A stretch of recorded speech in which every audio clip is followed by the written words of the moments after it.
Assalamualaikum warahmatullahi wabarakatuh. Alhamdulillahilladzi arsala rasulahu bil huda wa dinil haq liyuzhirahu 'ala ad-dini kullihi walau karihal kafirun. Asyhadu an la ilaha illallah wahdahu la syarikalah wa asyhadu anna Muhammadan abduhu wa rasuluh la nabiyya ba'da. Saudara sekalian, kaum muslimin yang dimuliakan Allah Subhanahu wa taala. Dalam kajian tentang akhlak, selain akhlak kepada Allah yang sudah kita bahas, pada saat ini kita ingin lanjutkan bahasan tentang akhlak kepada Rasul dari buku yang saya tulis, Akhlak Pribadi Muslim.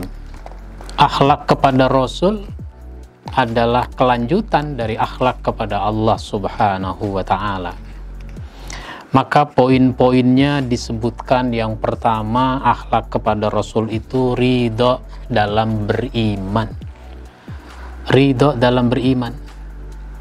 Makanya kita sering membaca di dalam salah satu bagian zikir kita setiap hari, raditu billahi robba wa bil islami dina wa bi muhammadin nabiyya wa rasulah. Aku ridho Allah sebagai Tuhanku, Islam sebagai agamaku, dan Muhammad sebagai Nabi dan Rasulku. Dan ini membuat keimanan kita menjadi terasa lezat, menjadi terasa nikmat dengan ridho.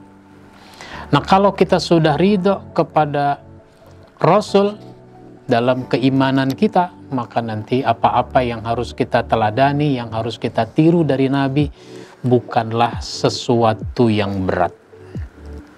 Ini yang pertama. Yang kedua adalah mencintai Rasul. Cintai Rasul sallallahu alaihi wasallam.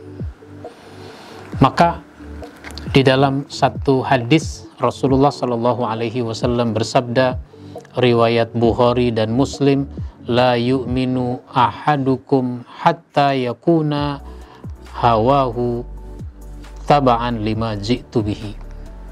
Tidak beriman seseorang di antara kamu sehingga hawa nafsunya mengikuti apa yang aku bawa. Jadi kalau kita sudah mencintai Nabi, kita mau mengikuti Nabi. Ada lagi hadis yang lain, la yu'minu ahadukum hatta akuna ahabba ilaihi min nafsihi waladihi wa walidihi wan nasi ajmain. Tidak beriman seseorang di antara kamu sehingga dia mencintai aku melebihi kecintaan kepada dirinya, kepada anaknya, kepada orang tuanya, dan kepada manusia seluruhnya.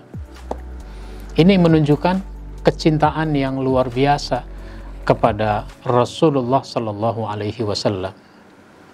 Ada banyak contoh. Misalnya, sahabat Nabi Abu Bakar As-Siddiq luar biasa kecintaannya kepada Rasul. Sehingga dulu waktu beliau berangkat hijrah ke Madinah, bersembunyi dulu di Gua Sur, ternyata Abu Bakar masuk duluan ke dalam gua, kemudian dibersihkan itu gua, ditutup rapat lubang-lubangnya, lalu baru dipersilahkan Rasul masuk.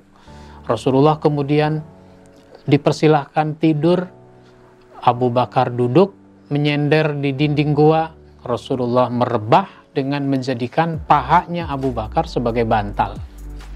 Sesudah Rasul tertidur pulas, Abu Bakar gelisah, khawatir masih ada lubang yang belum ditutup. Ternyata betul, masih ada lubang yang belum tertutup. Maka dia tutup dengan jempolnya. Dan ternyata ada binatang berbisa. Sehingga jempolnya Abu Bakar digigit, membengkak. Dia menahan sakit yang sangat. Dan Abu Bakar terus bertahan agar jangan sampai Rasul terbangun. Namun tidak terasa dia meneteskan air mata, lalu air mata jatuh di pipi Nabi yang membuat Nabi terbangun.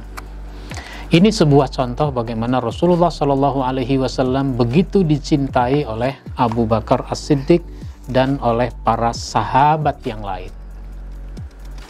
Yang ketiga, kalau kita berakhlak baik kepada Rasul, maka kita mengikuti dan mentaati.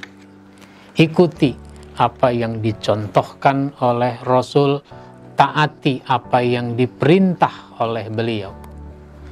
Maka kaum muslimin, para sahabat mencontohkan kepada kita bagaimana mereka taat atas apa yang diperintah oleh Rasulullah Sallallahu Alaihi Wasallam.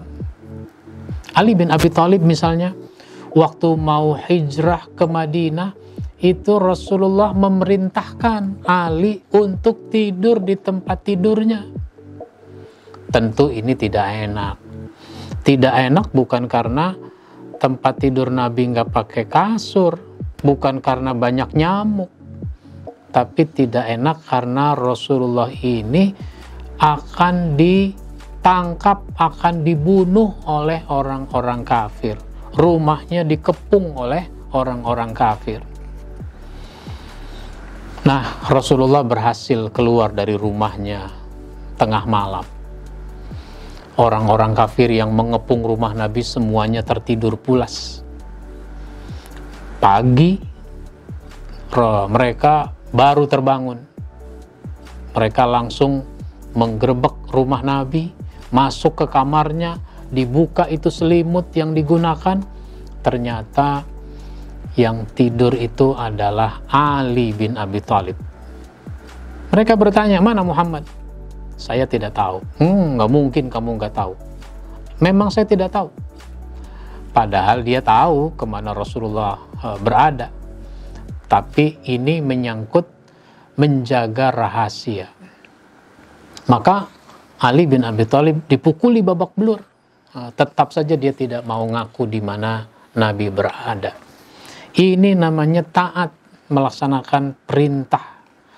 Dan banyak contoh dari para sahabat betapa mereka menunjukkan akhlak yang mulia kepada Nabi dengan mentaati apa-apa yang diperintah oleh Rasul Sallallahu Alaihi Wasallam. Maka ketaatan kepada Rasul menjadi mutlak sebagaimana ketaatan kepada Allah. Di dalam surat An-Nisa ayat 80 itu disebutkan mayyuti'ir rasul faqad ata Allah. Barang siapa yang taat kepada Rasul berarti dia taat kepada Allah.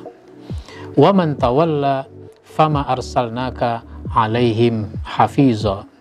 Dan siapa yang berpaling, maka kami tidak mengutusmu untuk menjadi pemelihara bagi mereka.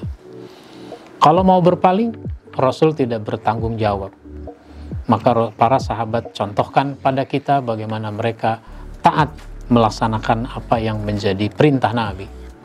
Dan ini menjadi kunci untuk bisa masuk ke dalam surga. Beliau mengatakan, kullu ummati yadkhulunal jannah illa man aba. Semua umatku akan masuk surga kecuali yang tidak mau. Tentu saja para sahabat heran dengan kalimat ini. Wa ma ya'ba ya Rasulullah. Siapa yang tidak mau itu ya Rasul?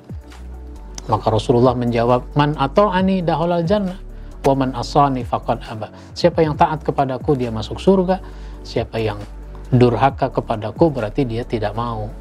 Meskipun ngomongnya mau, tapi kalau ternyata dia tidak taat kepada Rasul, itu sama dengan orang yang tidak mau masuk ke dalam surga. Inilah diantara akhlak kepada Rasul yang kita bahas pada kesempatan ini. Insya Allah kita sambung pada episode berikutnya. Mudah-mudahan bermanfaat. Wabillahi taufiq wal hidayah. Wassalamualaikum warahmatullahi wabarakatuh.